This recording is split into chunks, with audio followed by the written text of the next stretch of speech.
Discovery और इसके कुछ पॉइंट्स के बारे में हमने बहुत डिटेल से पढ़ा। अब हम पढ़ेंगे सेल थ्योरी के पॉइंट्स के बारे में। सेल थ्योरी, तो सेल थ्योरी के पॉइंट्स जो है ना, असल में मैथियास स्लीडन और श्वान ने इकट्ठी किए, और उन्होंने ये जितनी भी बातें हैं उन्होंने प्रैक्टिकली विद एक्सपेरिमेंट्स उन्होंने प्रूव भी किए, वेरीफाइड भी किए। तो इसलिए सेल थ्योरी का जो सारा सेहरा जो है ना वो थियोडर श्वान और स्लीडन को आता है। लेकिन अगर देखा जाए तो हर एक साइंटिस्ट का एक अपना रोल है। उन्होंने अपने वक्त में ये बात कही थी, लेकिन इसको इस पॉइंट्स को इकट्ठा करना और इसको थ्योरी का शक्ल देना, ये मैथियास स्लीडन एंड श्वान का काम था। तो इसलिए हम सेल थ्योरी को श्वान और स्लीडन से रिलेट करते हैं। तो उसमें पहला जो है ना कि ये बात सही है कि all living organism are made up of cell. All living organisms are made up of one or more cells. बस हम इस तरह कहते हैं कि मेड अप ऑफ सेल्स। और ये बात जो है ना लॉरेंस ओखन ने की थी 1805 में। ये होगी। दूसरी बात जो है ना अब सेल, दूसरा पॉइंट जो है ना, cell is the basic structural and functional unit of life या लिविंग थिंग्स। ये बात हुई। तीसरी बात, cell comes from cell, cell comes from cell। वो ओमनियस सेलुला एसेलुली जो हम इस तरह भी कहते हैं कि new sales arises from pre existing cells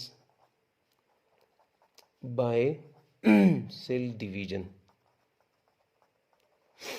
और ये पॉइंट जो है ना ये पेश की थी Rudolf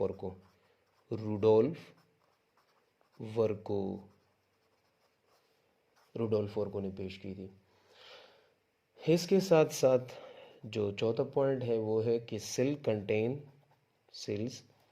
contain hereditary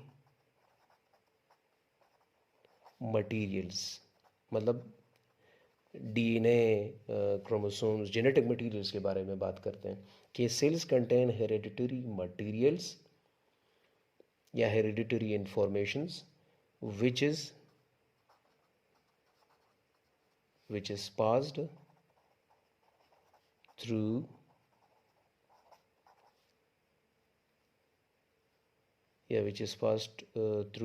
cell division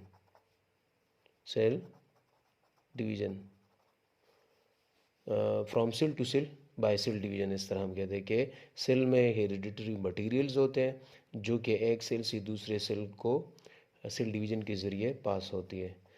fifth number जो है ना ये भी है कि all cells are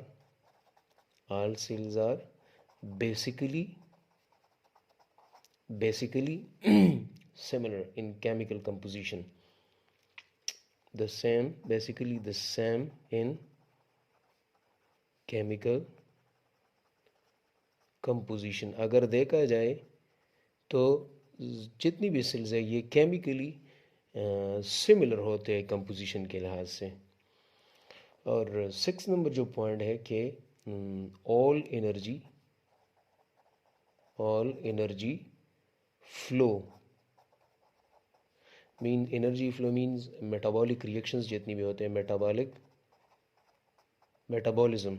all energy flows mean metabolisms of life occurs within the cell.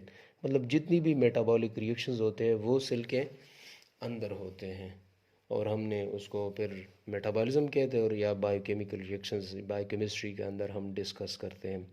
तो ये थोड़े बहुत सेल थ्योरी के पॉइंट्स थे। इसके अलावा और भी पॉइंट्स हैं, लेकिन हम इसको शॉर्ट करते हैं। और ये 6 जो है ना, ये मेन इंपॉर्टेंट पॉइंट्स है सील थ्योरी के। अब सील थ्योरी तो पेश हो गई, इसमें कुछ एक्सेप्शंस हैं। एक्सेप्शंस इन सील थ्योरी। तो फर्स्ट एक्सेप्शन तो ये है जिस तरह का है कि जिस तरह का है कि new cell arise from the pre existing cell by cell division, ये रुडोल्फ वर्गो की बात जो है ना। तो ये एक्सेप्शन तो ये बनता है कि how the first cell form या कम्स, के जो पहला सेल था वो कहाँ से आ गया।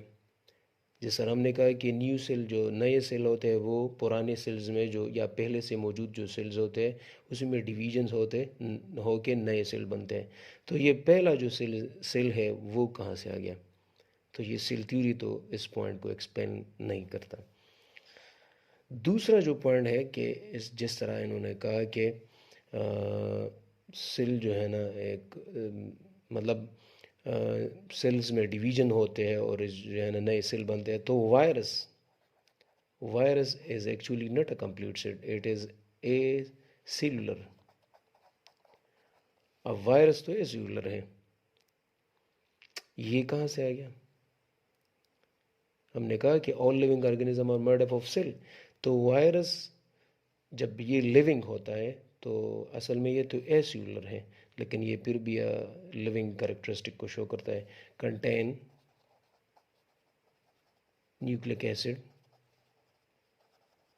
उसमें न्यूक्लिक एसिड भी होती है, लेकिन ये कंप्लीट सेल नहीं है,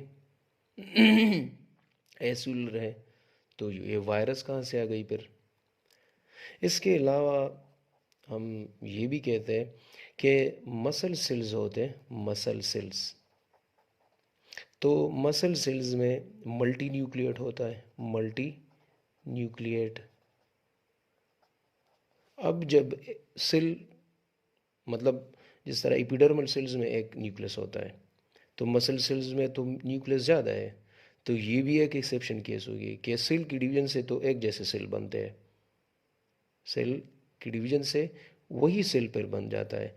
तो ये मसल सेल्स कहाँ से आ गई, इसमें इतनी न्यूक्लियस कहाँ से आ गई। तो ये भी एक बात है। इस तरह मसल सेल्स में माइटोकॉन्ड्रिया की तादाद ज़्यादा होती है और सेल्स में माइटोकॉन्ड्रिया की तादाद कम होती है।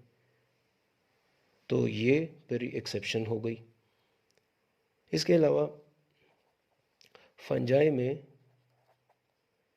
दो तरह के हाइपी होती है, उस एक को हम सेप्टेट कहते हैं और दूसरे को अनसेप्टेड। मतलब जिसमें डिवीजन्स होते हैं तो उसको हम सेप्टेट हाइपा कहते हैं, हाइपी। और जिसमें डिवीजन्स नहीं होते वो मतलब ये एक माइसीलियम है। तो ये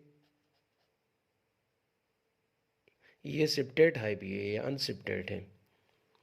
तो जब एक ही सेल थे तो किस तरह ये दो में तकसीम हो, ये सेप्टेड बन गया या अनसेप्टेड बन गया। जाहिर तो लग रहा है कि सेल के डिवीजन से नए सेल बनते हैं, तो फिर ये किस तरह मतलब कहाँ से आ गई। होना तो ये चाहिए था कि सारे बॉडी एक जैसी होती, लेकिन इसमें सिप्टा नहीं है, इसमें सिप्टाज है। तो ये कुछ एक्सप्लेनेशंस एक्सेप्शंस थे जो कि सेल थ्योरी में है। इसके अलावा और भी बहुत ज़्यादा एक्सेप्शंस है सेल थ्योरी में, लेकिन बहरहाल ये उस वक्त जो है ना एक्सप्लेन नहीं हुई। और अभी इस पर बहुत ज़्यादा काम हुए, लेकिन इस सेल थ्योरी के पॉइंट्स पे ये चीज़ एक्सप्लेन नहीं होते। तो ये सेल थ्योरी के पॉइंट्स है और ये इसमें कुछ एक्सेप्शंस हैं। और जो पिछली हमने सेल की डिस्कवरी के बारे में बहुत डिटेल से भी बात की। तो उम्मीद है कि ये टॉपिक और हमारा जो लेक्चर था वो आपको फ़ायदा भी इंशाल्लाह पहुंच जाएगा। और उम्मीद है कि आप हमसे मुतमईन भी होंगे। तो काइंडली ये फेसबुक से भी आप शेयर भी करें, लाइक भी करें और हमारा फेसबुक पेज फॉलो भी करें। और इसके साथ साथ हमारा जो यूट्यूब चैनल है साइंस एकेडमी के नाम से यूट्यूब पे है, तो उसको भी सब्सक्राइब करें और अपने और दोस्तों को भी हमारे चैनल या हमारे पेज पे बुलाएं, उसको दावत दें ताकि उनको भी फ़ायदा पहुंचा सके।